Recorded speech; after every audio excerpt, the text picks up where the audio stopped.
Diezmo. Bien, de más está decir que la palabra diezmo se desprende de lo que es el 10, equivalente a un 10% de todos los ingresos que nosotros recibamos por obra y gracia. Sea cristiano o no, todo viene siendo por obra y gracia porque Dios nos ha concedido la vida. Nosotros encontramos la palabra diezmo en el Antiguo Testamento unas 36 veces, más o menos. Unos dicen que son 40, otros dicen que son 36. Vamos a poner una equivalencia a un 36, 37 veces. En Génesis capítulo 14, versículo 17 al 20, nosotros vemos el prólogo del diezmo emitido por un señor llamado Abraham, que a la postre fue considerado como el padre de la fe. Tenemos a Abraham, que participó en un encuentro, si se puede decir así, bélico, y él tuvo la inquietud, tuvo la voluntad, él tuvo el principio de diezmar de todo el botín que él había conseguido, el 10% a un sacerdote llamado Melquisedec. Vale la pena recalcar de manera pública y aquí frente a ustedes que en ese momento Abraham no tenía ningún mandamiento de Dios para entregar el diezmo. Ningún mandamiento de Melquisedec para entregar el diezmo tampoco. Eso fue algo que le salió de manera voluntaria. Él quiso, él dijo, yo voy a dar el 10% de lo que yo encontré. Melquisedec no se lo pidió, Dios no se lo pidió, él quiso hacerlo así. Génesis 14 al 17. Tenemos el caso en Génesis 28, 20 al 22, el caso en Betel, donde Jacob prometió diezmar todo lo que Jehová le diera en su viaje a Aram. Y le dice de manera clara, haciendo un pacto con Dios, si tú fueres mi Dios, si tú estuvieses conmigo, de todo lo que yo tenga, yo te lo voy a dar. Tampoco vemos que es impuesto en ese caso. No se lo pidió nadie, a él le sale de manera voluntaria. Si tú me das, entonces yo te voy a dar el 10%. Eso comenzando ahí. ¿Me decía? Sí. No, ¿Sigo? Continúo, ok, claro. perfecto. Ahora bien, al paso del tiempo, constituida la nación de Israel, se pasan a establecer los diezmos como tributo a los fines de recaudar un fondo para el sustento de la nación. Debemos tener claro que al principio, cuando la nación de Israel fue fundada, no tenía rey, no tenía presidente, no tenía gobernador y necesitaba un subsidio para que fuese dirigido el pueblo y hubiese fondo para solventar los gastos del nuevo estado. Debemos tomar en cuenta que en aquella época el que era presidente, gobernante o rey de Israel de manera directa era Jehová, a través de su sacerdote y a través de su levita, contrario a otras naciones que tenían rey, no tenían rey. Quien gobernaba a Israel de manera directa era Dios, a través de quien, de sus representantes los levitas, que fueron apartados para el servicio, y a través de los sacerdotes. Más luego vemos que el pueblo comienza a exigirle a Dios un rey. Queremos un rey igual que las otras naciones, porque hasta el momento era Dios quien gobernaba al pueblo de manera directa. Entonces, los diezmos fueron instaurados a los fines de crear un tributo nacional interno para la nación de Israel, con la intención de motorizar la economía interna del Estado y poder solventar todo lo que hubiese sido necesario. Nosotros aquí pagamos el diezmo todavía indirectamente. Cuando usted pasa de 40,000 pesos aquí en la República Dominicana, el Estado por default se queda con 1% de su dinero. ¿Para qué? Para suministrarlo en lo que son los gastos, en los subsidios y todo lo que tiene que ver con el gasto interno, repito, de la nación como tal. Muchos entienden que el diezmo que pagaba Israel era un 10% y ahí se quedaba. Pero si profundizamos de acuerdo a los libros deuterocanónicos, nos vamos a dar cuenta que en equivalencia total no era exactamente un 10%, sino más bien un 23.3% de todo el total. De manera que el 10% que hoy se exige, arribando o trayendo a colisión de que era el 10% que se daba antes, no es así. Antes no solamente se daba un 10%, se daba un 23.3% del total. Una parte se iba a los levitas, otra parte se iba al gasto del templo, otra parte se iba a lo que eran los pobres.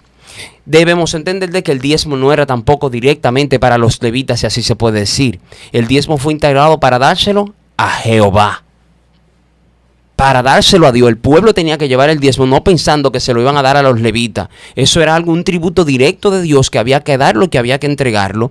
Y una vez llegado al templo, entonces los levitas se encargaban de suministrar y de manejar todo eso. Tenemos a Deuteronomio 14, tenemos a Amós 4:4, Segunda de Crónica 31:5, Nehemías 10:30. Tenemos todo eso y entendemos que de acuerdo al Nuevo Testamento, el diezmo había que darlo y de forma obligatoria.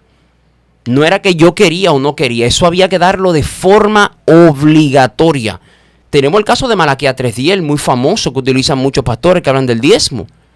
Probadme a mí en esto de que me habéis robado. Le han robado al Estado. Cuando usted aquí no paga los impuestos, usted también le está robando al Estado. Entonces, en aquella época, el que no entregaba el diezmo estaba robando directamente al Estado como tal, y por eso el profeta se lo hace saber en Malaquías 3:10 de que le estaban robando al Estado como tal. Cuando nosotros pasamos al Nuevo Testamento, la costumbre queda la costumbre. ¿Por qué? Porque la iglesia en el Nuevo Testamento tiene que ser solventada, hay gastos internos, hay muchísimas cosas que hacer. Queda la costumbre. Ahora, una cosa es la costumbre y otra cosa es la obligación. Mi vida dependía antes si yo daba el diezmo o no en el Antiguo Testamento, pero cuando yo paso al Nuevo Testamento, las cosas como que toman hasta cierto punto un giro y se me presenta algo. La ley me hablaba de obligatoriedad. La gracia me habla de conciencia. La ley me hablaba de obra obligatoria. La gracia de conciencia. Por eso decía, ojo por ojo, diente por diente. Si tu enemigo viene, acábalo, mátalo. Aquí Jesucristo te dice de manera clara, si tu enemigo te da un golpe en la cara, ¿qué? Dale, mátalo, acaba con él. No, dale la otra cara. Dale la otra mejilla. Entonces, un asunto de conciencia para el Nuevo Testamento y un asunto de obligatoriedad para el Viejo Testamento. El diezmo es importante y yo no voy a decir que no, porque se necesita. Sí. Ahora, obligar a las personas a dar el diezmo como que si su vida depende de eso, como que si su salvación depende de eso, es un asunto que tenemos que analizarlo de manera muy pausada, de manera muy detenida. Porque si usted analiza las instrucciones del apóstol Pablo a la iglesia, no se menciona el diezmo en la doctrina fundamental de la congregación. En lo correlativo a la salvación del alma, ni el apóstol Pablo, ni ninguno de los apóstoles, ni el mismo Jesucristo habla acerca de lo que es el diezmo.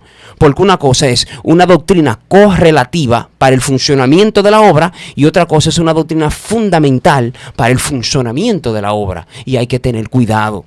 Si una gente no cree en Jesucristo, se pierde, porque el mismo Cristo dice, el que no cree en mí, ya murió.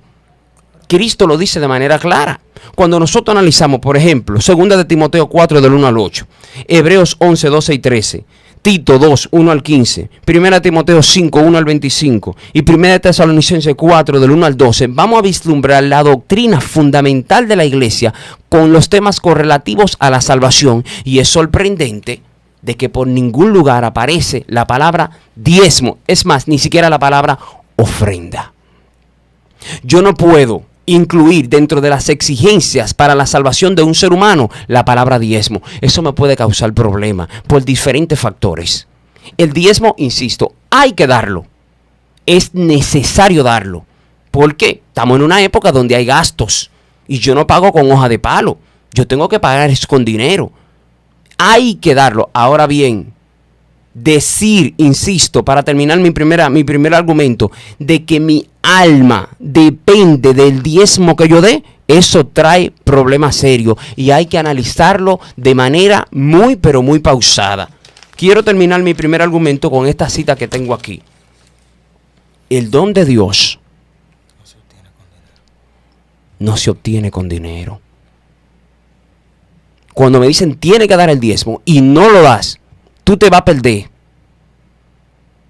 ¿Qué es lo que me está diciendo en otra palabra? Me está diciendo en otra palabra que hasta cierto grado tengo que comprar o tengo que pagar. Entonces, una cosa es la generosidad y otra cosa es la obligatoriedad. Y hay que tener cuenta con eso. Hechos 8:20. El don de Dios no se compra con dinero. Yo puedo dejarlo aquí esta primera parte. Sí, perfecto. 10 minutos.